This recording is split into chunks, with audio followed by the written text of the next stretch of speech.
Totoo yung Agartha. Kaya nga, yung hindi nakaintindi doon sa post ko before this last, na sabi kong nauna yung Agartha. Kasi yung Agartha talaga, interesado akong i-check.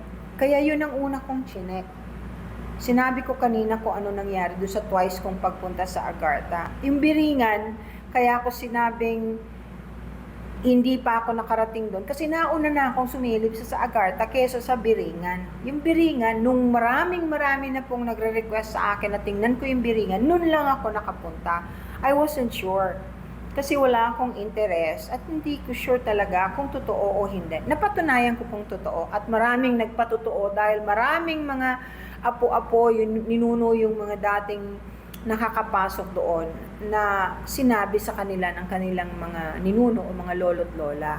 As sa Agartha, normal na human yon. Human sila pero advanced. Alam niyo bang ibig sabihin ng advanced? Yung bang advance ang technology, advance ang kaalaman sa mga bagay-bagay, advance ang mga hospital, yung mga vaccine hindi kailangan, o kung meron man, very minimal, dahil sinarado nga nila yun eh. It's protected. They don't want just anybody to be able to go inside the place para hindi makontaminate. Yung Agartha, hindi fantasy, hindi katulad ng Biringan. Ang Biringan may mga floating about parang palasyo na nag-float na hindi wala sa lupa, pati trees, iba-iba. Ang Agartha, sci-fi ang dating. Parang sci-fi, ganon. Yung bang may mga lumilipad na eroplano na yung mga buildings, may mga, basta puro advanced, sobrang advanced ang teknolohiya nila, ang technology nila. Magkaiba. Iba ang Biringan sa Agartha. Ang nakita ko sa Agartha is from the outside lang. Hindi po ako nakapasok doon kasi nga may shield. Yung shield, matatanaw ko lang from the outside pero hindi po ako nakapasok because they did not allow, and they know everything and about astral traveling and remote viewing and the likes. Ibig sabihin yung mga third eye, alam nila yon. Ayaw nilang may makakapasok basta-basta doon using that. Actually, nasa ilalim yung Agartha eh. Wala sa ibabaw eh. Nasa ilalim siya talaga. May way papunta doon, pero yung makapasok ka, hindi ka naman basta-basta makakapasok talaga dahil meron silang shield. Agartha is a clean place. They obey the rules. They try to maintain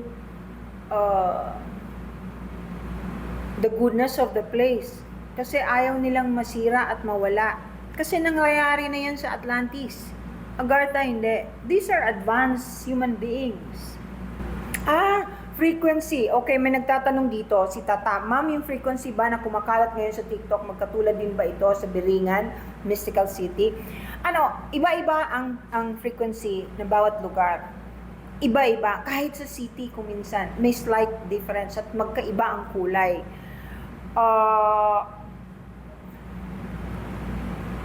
Hindi ko alam kung alin dun sa TikTok ang napanood mo, Tata. Kasi kung Schumann's frequency, pinakita lang doon na nag-iba na talaga yung frequency, yung level ng frequency at attunement at tibok ng puso ng mundo. Nakita lang doon na talagang makikita mo kasi may yung parang yung pag kinukunan ka ng angiogram yung sa heart, diba? May ganyan. Yun. Magkakaiba talaga ang frequency. Iba ang frequency ng Biringan at iba rin ang frequency ng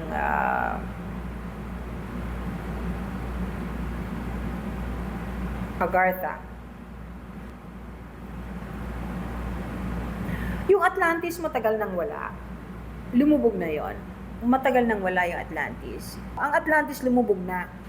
Naging masyadong ganid at power hungry yung mga nandun using the crystals because of overuse and because of the wrong things that they were doing, sumabog the whole Atlantis. Ganun po yun. Nawala yung Atlantean. Pero hindi lahat namatay. Merong iba na nakaligtas. Yung iba, yun ang mga nagturo sa Egyptian at dun sa lugar na may mga pyramid kung paano gawin yun. Yun po yun. Matagal na, yung sa I was in my early 20s nung nalaman ko yan. Imagine, I'll be 70 years old already.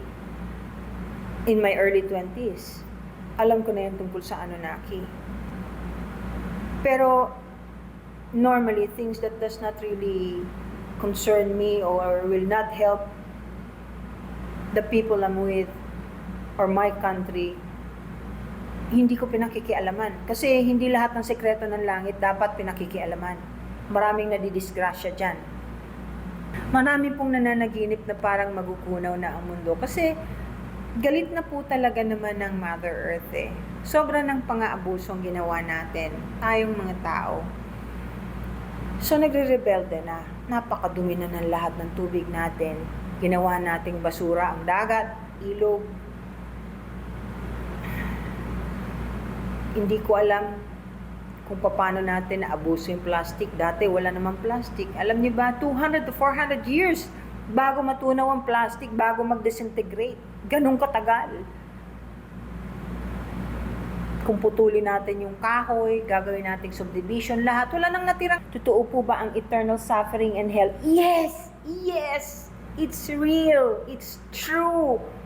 Pero gusto ng demonyo, huwag tayong maniwala na meron yan.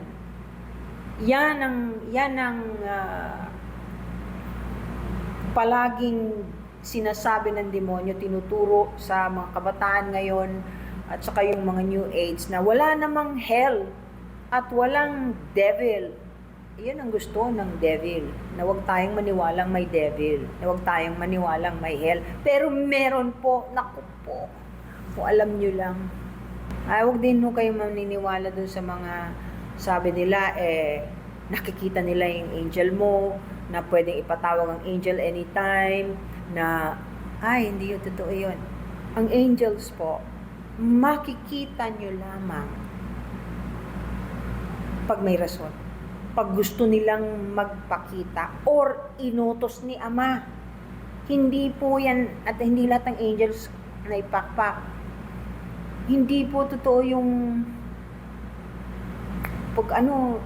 pwede kayong magdasal, kausapin ninyo sila, pero yung sasabihin ninyong magpapakita, nakikita ng kung sino mang clairvoyant, hindi po totoo yun. Maniwala kayo sa akin. Hindi po totoo yun. Ang angels, makikita mo lang kung may mensahe para sa'yo na pinararating ni Ama.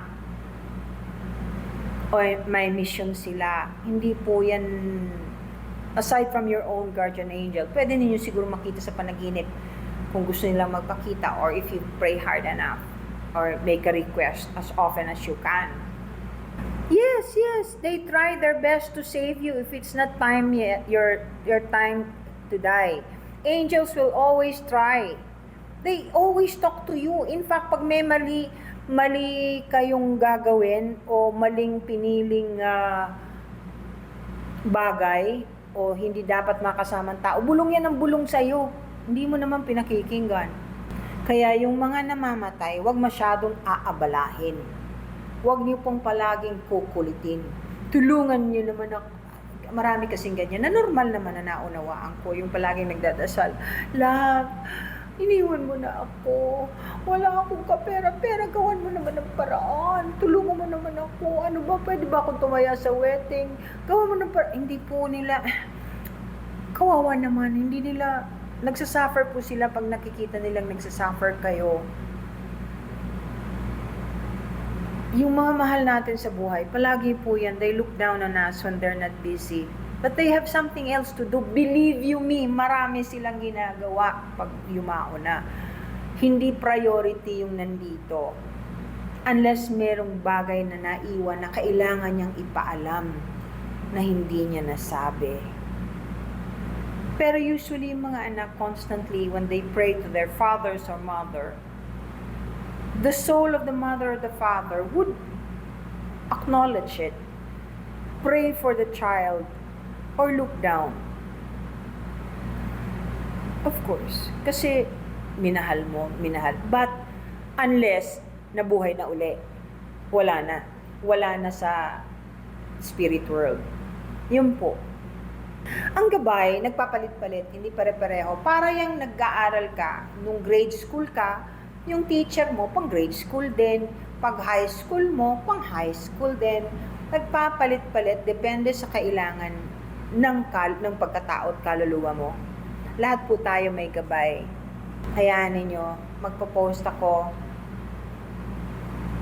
tungkol dun sa mga bagay na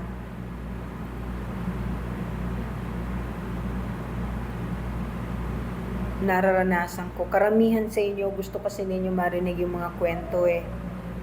Maraming salamat for being here. I appreciate all of you. Think of pure thoughts. Huwag pong mag-alala.